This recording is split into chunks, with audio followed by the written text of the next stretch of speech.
When we think of isekai, we usually think about a main character going to another world, getting powers, doing heroic deeds.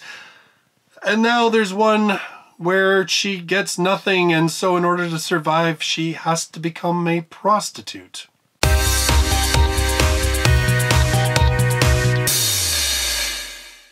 Hello everybody, and welcome to this light novel review. Today I'm going to be talking about JK Haru is a sex worker in another world. This one is written by Hiratori. It is released in English by J Novel Club. If you want to pick up your own copy, I do have links to Amazon and the book depository in the description down below. This one is only available in ebook right now, but if you're willing to wait for a couple of months, J Novel Club is going to be releasing it in a print edition. This is a standalone volume. There's only been the one volume published. As far as I understand it, the author has self-published or put out on the web. I'm not too sure the exact details, but there are additional stories featuring Haru, the main character from this book. But as I understand it, none of them are sequels. They are set within the timeline of this one novel.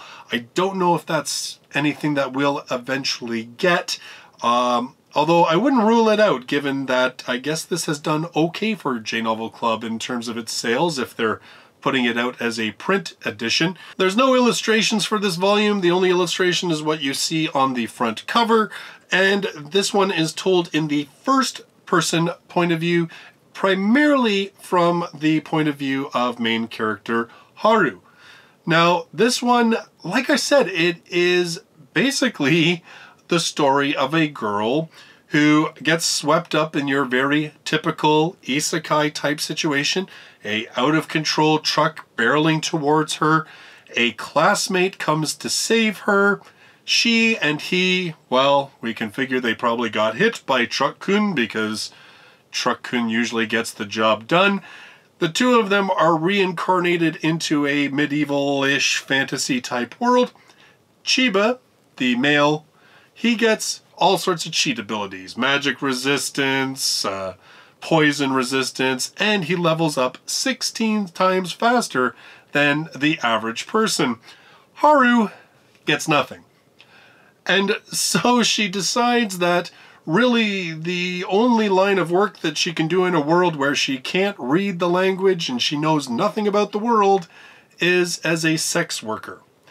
And the book primarily is a series of vignettes about Haru's day-to-day life, as well as the customers that come to see her and the customers' fetishes and desires. And about 2/3 into the book, there is sort of a big event that ties a bit of the book together a little bit better in terms of giving you sort of an idea of why these vignettes have actually been worth checking out.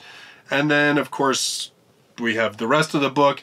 It would be a massive spoiler to tell you what happens at that 2/3 point.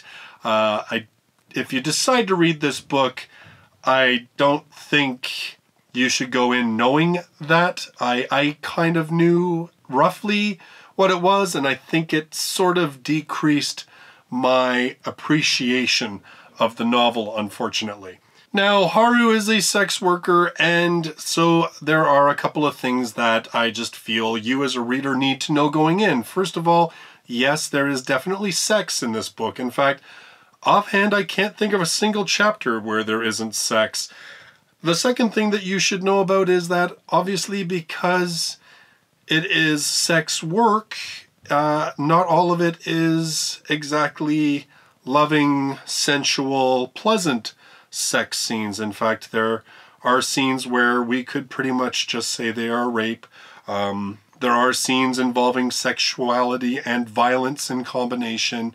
So there's quite a number of things that are very uncomfortable in this book. And probably the only thing that really insulates you as a reader from the full horror of it is the fact that Haru as a narrator is just so strong and snarky that it kind of creates a little bit of distance between you and what's going on, because you never really feel like Haru is allowing you to see her vulnerability in those situations. She is much more likely to describe those situations with a bit of attitude or a bit of, you know, can you believe I let this happen kind of thing, and to try and tell the story in a way that I think hides her own personal horror at the whole situation. The other thing that probably helps a little bit, well, I won't say it helps, I mean, that just sounds wrong, but I guess the other thing that kind of softens the blow of just the nature of this story is that when Haru does start off at the beginning, she is not an entirely innocent girl. She mentions that she's been with multiple partners. She even mentions that she took part in, there's this thing in Japan, what do they call it? It's like compensated dating or something like that. Essentially, on its more innocent side, it is people paying young girls just to keep them company. However, there is certainly instances where it can lead to its basically prostitution. And so we find out that Haru has already done sort of prostitution work in our world, even when she was younger than what she currently is. So it's not like this book is about an innocent young girl being corrupted and destroyed because she is forced or coerced into sex work. That is one of the things that this book, I think, makes very clear, and that you get from Haru's character throughout, is that this is her choice. This is something that she has decided to do. And in fact, there are quite a number of times throughout the book where Haru is making a concerted effort to be the best sex worker that she can possibly be. And like I said, it is the fact that Haru, you feel that there is an element of personal choice in this life for her, and that in a way that because she is not like an innocent character who's being destroyed by this or corrupted by this right from the start. I think these are all elements that the author has introduced into the book to make it a little bit more palatable. That doesn't mean that none of this is uncomfortable. That doesn't mean that there won't be scenes that you will be a bit sickened by, depending on what kind of person you are, obviously. But, you know, there are definitely scenes that are uncomfortable to read. But as I said, I think there's still, the author's made some attempt to help create a barrier just so that it's not as uncomfortable as it possibly could be. And again, depending on who you are, you may see that as a good or a bad thing. I mean, some people may kind of dislike the fact that this book doesn't go full-on horror story about this situation. In fact, some people might feel that, in a way, it's almost misogynistic in the fact that it doesn't make the things that happen in this as much of a nightmare and horrific thing as they are. I think it's all partly going to be what you bring to it yourself. The one thing I can definitely say is that Haru is a strong character, that she is a character that you realize as you go through this book, even though she feels she chose this because she didn't have a lot of other choices, she dedicates herself to it. And as the book progresses and you realize that maybe she has opportunities to go to other places, the thing is that this is something that she can do. This is something that she controls. This is an incredibly misogynistic world that she finds herself in, where women are the lowest class, and then, of course, prostitutes are the lowest of the low. But she controls. She can turn customers down. She gets money for the sex. Whereas, were she to be a slave, were she even to be a trophy for some other male, part of his harem, let's say, she would still end up basically being a sex slave to that person, but yet not compensated. It wouldn't be business. So in a way, you almost feel as you go through the book that Haru is in this line of work because it allows her some element of control over herself and over her body and over her destiny. If you read JK Haru as some kind of like fetishistic type hentai or ecchi type series, well, you're probably going to be a bit disappointed. I mean, the truth is that yes, there are tons and tons and tons of hentai that have rape in them as an element, but almost all of them still try to entice, and they still try to create something that would turn a person on. And often we have, and again, I'm not saying I agree with this, but often we do have situations in hentai where those situations happen and then the girl suddenly starts to like it, or, you know, there's these sort of slightly twisted kind of ways that they try to make it not so awful that this is what you're watching. JK Haru doesn't do that. JK Haru doesn't soften its sex scenes. It doesn't try to make its sex scenes even appealing. They are like Haru herself, and because you're being told about them by Haru, they are blunt and they are to the point, and they really are not in any way kind of sensual or sexy or anything like that. It is business. And the fact is that most of the men in this world have no desire to make sex something that is pleasurable for a woman or make sex in any way really all that meaningful. Even Chiba, who comes from our world, still he treats Haru like she is an object. He treats her like she is an achievement. The fact that he was an otaku loser in our world that she would never even look at, and now in this world he can pay her some money and gets to have sex with her, he treats that as an achievement. When the book opens up, he's even talking about how, oh, if he could only tell his buddies that he's getting to have sex with Haru. And you realize that that is the thing with this whole book. It is just about these men who are looking to control and are looking to dominate. And so, like I said, the sex in this book is really going to disappoint you if you're, well, let's be blunt. If you're looking for FAP material, there's a lot better stuff out there. On the other hand, if you're reading this book and you're like, oh yes, I was told that there's tons of sex in it, but, you know, it's probably just like, you know, that it happens, but they don't, yeah, no. No, this is like full on, no doors get closed, no like coy sort of looks over the shoulder as the door is shut, or, you know, I fell on the bed and then he took me. No, it's again, like I said, it is blunt. There's no no censoring here. This is you're just told plainly what happened. He shoved his in my, yeah.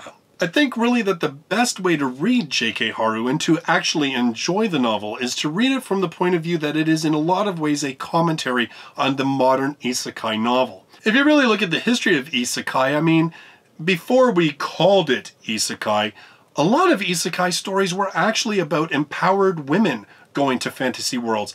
Back in the 90s, we had anime like Ascaflowne, Fushigi Yugi.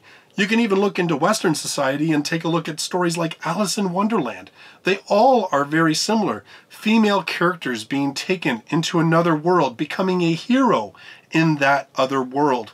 And pretty much over the last 10 years or so, ever since we've really started calling it isekai, a lot of these stories have now turned into a very male-dominated power fantasies. Men being taken to another world, being given godlike powers, amassing a harem of girls who fall all over themselves to be near him.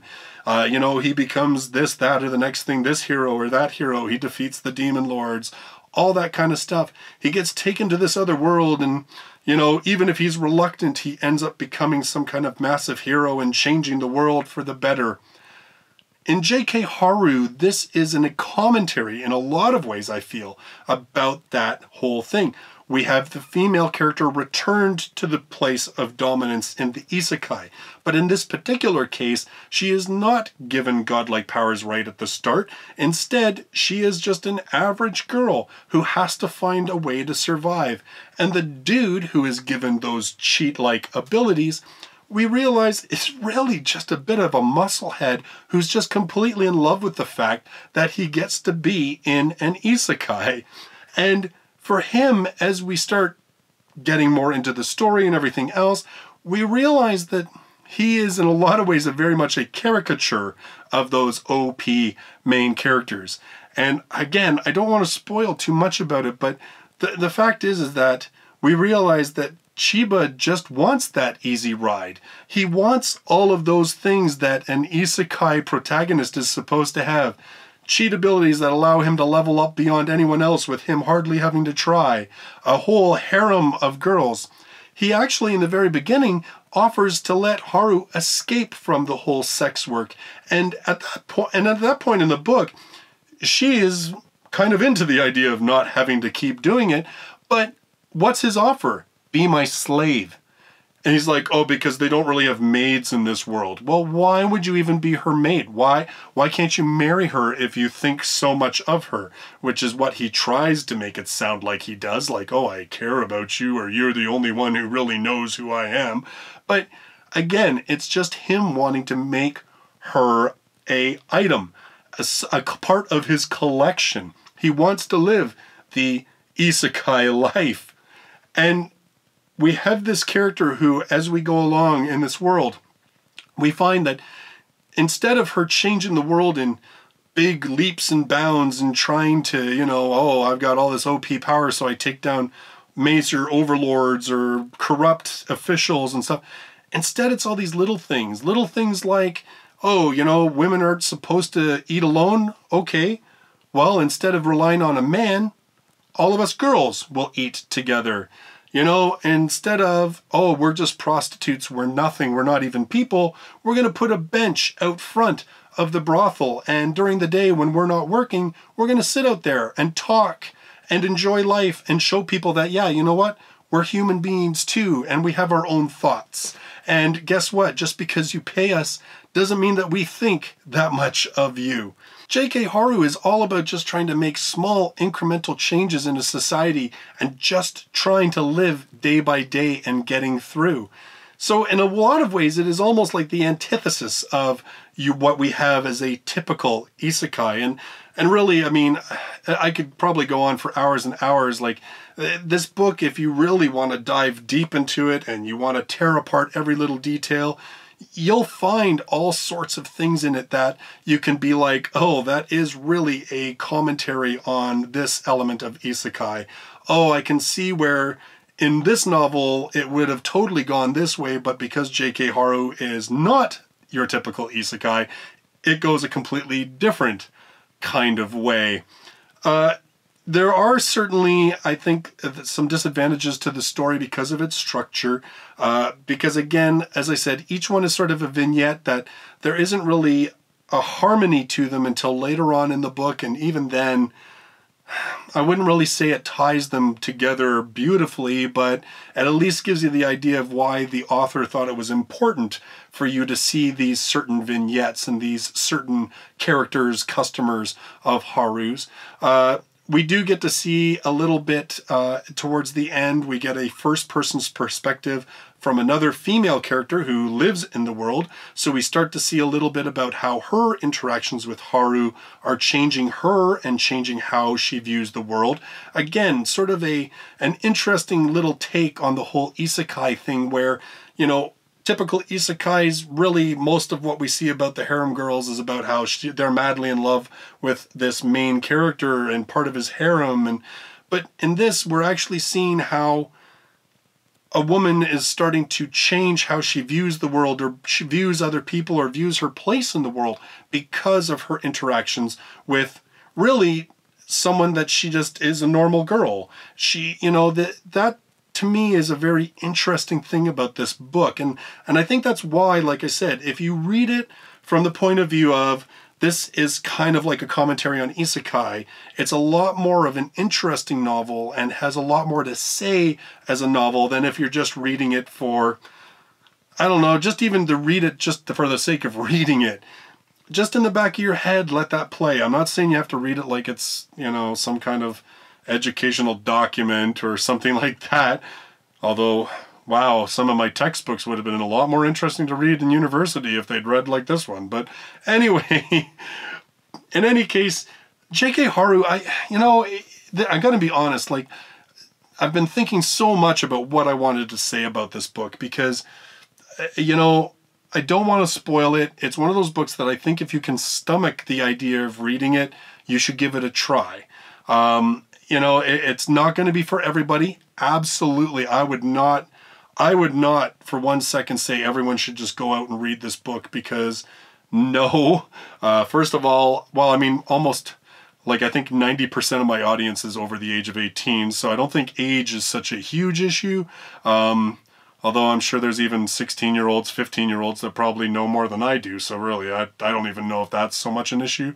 Definitely don't put this in the hands of your 8-year-old cousin. Please don't do that, because, yeah, that would be bad.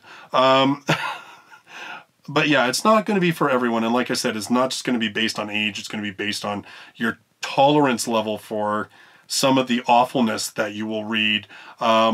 You know, and again, I think that there's definitely arguments that can be made, both pro and con, about how this book treats women, about what it has to say about women and their place in society. It certainly, there's a lot going on in this book that it leaves sort of unsaid. And I think really probably one of the most negative parts about the book is how it ends, because it literally just ends, which, I mean, in a way may be a commentary on Isekai again, because even when we don't defeat the Demon Lord, there's at least some kind of resolution to some big storyline that's been going on in that volume. And JK Haru really doesn't do that. It just kind of stops, which, like I said, might drive you a little bonkers as well, because, man, there just seems like so much more story that could be told in this world with these characters. I mean, I can think of probably at least 4 or 5 off the top of my head really quickly that would fill numerous volumes in the hands of a capable author. So I just, it's a very mixed bag for me, you know? Like, when I read it, I would say that for the most part I enjoyed it, and like I said, I read it more from the, because I've read so many isekais, that was kind of how I saw it. But when I got to the end, I think part of it is that I didn't know how to feel about the book because it just ended, because it didn't give me a resolution one way or the other. It wasn't a sad ending, it wasn't a happy ending, it wasn't even an ending, it just kind of stopped. And so it leaves you hanging, I think, in a lot of ways, which, you know, emotionally feels a little incomplete. So maybe that's why I have felt a little not sure how to feel about the book. I don't think it's a bad book. In fact, I know when this title was first announced, a lot of us kind of reeled in horror and thought, oh my God, like J-Novel Club, what are you thinking? But there is certainly quality elements to this book. There are certainly... It is very interesting to read as kind of a very different take on isekai. But as I said, it is kind of emotionally very odd as a novel in terms of the fact that it just ends. And like I said, because there will be definitely times where you're reading the book where you're like, I just don't know how to feel about this, because there's how Haru's putting it, there's how I imagine it would actually be, and then the book is, you know, it's kind of in the middle. It's very odd at times to read this book, and uncomfortable, and I think it's entirely intentional on the author's part. The book is well written. Haru is a well written character. As you go through the book and you start gaining more knowledge about her, and she gives you little sort of insights into who she really is, it makes her a much more interesting character. When you get to near the end of the book, there's some other events that come up that made me even more interested in who she would become as a character, which again, I guess is maybe why I felt a little off, because of how it ended and knowing that there's really not anything beyond this book. As I said, the author's only done some short stories, but as I know it, as I've been told, they are not sequel material. They are just set within the parameters that this book covers. But maybe one day, maybe if, you know, this is popular enough, maybe J-Novel Club can ask the author to do some stuff for them themselves, or, you know, maybe it'll spur the Japanese publisher to ask for more. I don't really know. In fact, you know, what was really funny is that when we talked to Sam about this book, we said, you know, we were really surprised that he would license a book like this, because it seems kind of controversial from a North American point of view. And he said, you know, the funniest part in Japan was that the whole sex worker thing was not really seen as controversial. The controversy was because the publisher is typically a actual hard sci-fi type publisher, and does much more like literary type works, and people were actually really angry at them for putting out a light novel. Even though I would say it's definitely a light novel in terms of how it feels, in terms of how it reads. Even the structure feels a lot like a lot of web novel based light novels, but at the same time, like I said, there's still enough sort of literary in it that I can see where it slightly takes a step into that gray area of, is it a light novel? Is it not a light novel? In any case, I just thought that was kind of a funny anecdote, the differences between North American and Japanese audiences. In any case, like I said, JK Haru, it's an interesting book. In terms of the comments that you guys leave down below, I would love to hear your thoughts on this series, but please mark clearly spoilers if you're going to have spoilers in it, because if people are watching this video, listening to this, and they think they might want to read it, I would love for people to go into it blind and not know all of the details of things that happen in the book, because I think that's probably the best way to experience it. So again, I would love to hear your thoughts about this book in the comments down below, but please, please, please do mark spoilers.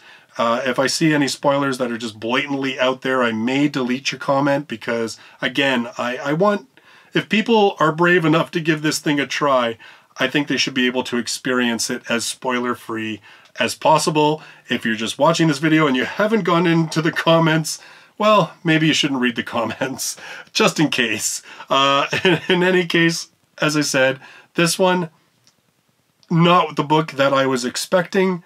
That is very, very true. A lot better than I expected, to be entirely honest, but a bit of a weird emotional ride, I think, is probably the best way to put it. So my next review, I need to do something really just fun and stupid and frivolous, so I'm going to be reading Woof Woof Story, volume number 1. Story about a dude who becomes, well, a big honkin' dog. Sounds good. That'll be my next review. Till then, thanks so much for watching this video. I'll see you in the next one. Bye-bye for now.